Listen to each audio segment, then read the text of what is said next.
go over all these components, and bear in mind these are all on a spreadsheet that will be linked in the description, so you can just pull it. It's a Google Doc, and it'll show you where I bought all this stuff and how I got under $700 for my build anyway. This is a part from Jegs that's now down to $82. I think when I bought my equivalent part, it was like 2.5 times that much for my Coyote swap car. This is an equivalent part.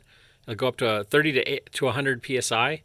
One of the things I did with my car is I have an autometer gauge instead of this direct mounted pressure gauge. That autometer gauge has a problem getting too hot and not working. And honestly, you check the fuel pressure by opening the hood. If it's not right, you adjust it here. So there's a problem with the remote mounted one, which is you can't see the fuel pressure while you're adjusting it. So there's that. I decided this time I'm just going to go a much less expensive route, move the pressure gauge right to the regulator. 8 AN feed and a 6 AN return, okay? Very common setup. The difference for my build is going to be visible here.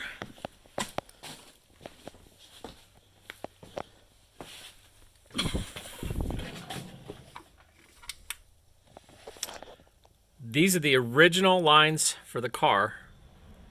This is the stainless hard line and the 5/16 return. Now the 5/16 was the original feed line, and this was a vapor feed line.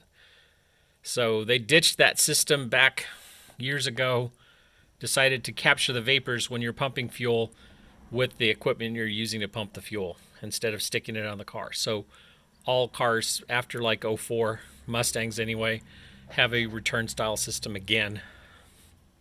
Here I decided, rather than doing what I did on my Coyote swap, which is ditching these lines, which are tucked really nicely. If you've ever looked at a new edge, they tend to not rot because they're made of stainless steel. And you have to do something here. Typically what people do is run full length AN tubing, stainless tubing stainless mesh instead of this stuff. These fittings are like 20 bucks a piece. I use one to convert to 10 AN, neck that down to 8 AN, and there it is. Okay, that's my feed. And my original feed line is now my return line. So there it is.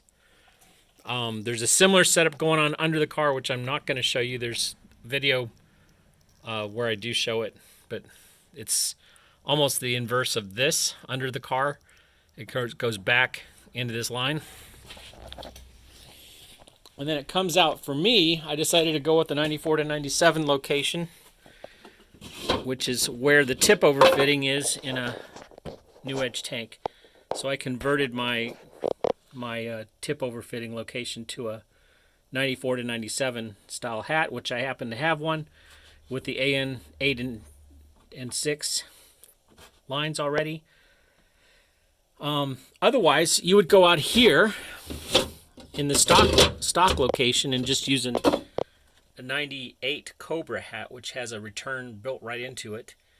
And I've priced that on the spreadsheet as well, along with the fittings to convert to AN 8 and AN 6. And if you just go with a stock Cobra fuel pump and hat, you're in for less than $600. There's also a savings of about 2 feet of this AN line, which is like 12 bucks or something like that. It is not a huge amount of money, but any amount of not running fuel line is kind of nice in my opinion. So that's another bonus of using the stock locations. Anyways, that's what we're covering when you see the test. I was worried that since I hadn't seen anybody do this, that it might not be a good idea, but from what I can see, it's the best way to go because these lines are really nicely tucked and they're safer than what I've got on my Coyote swap car.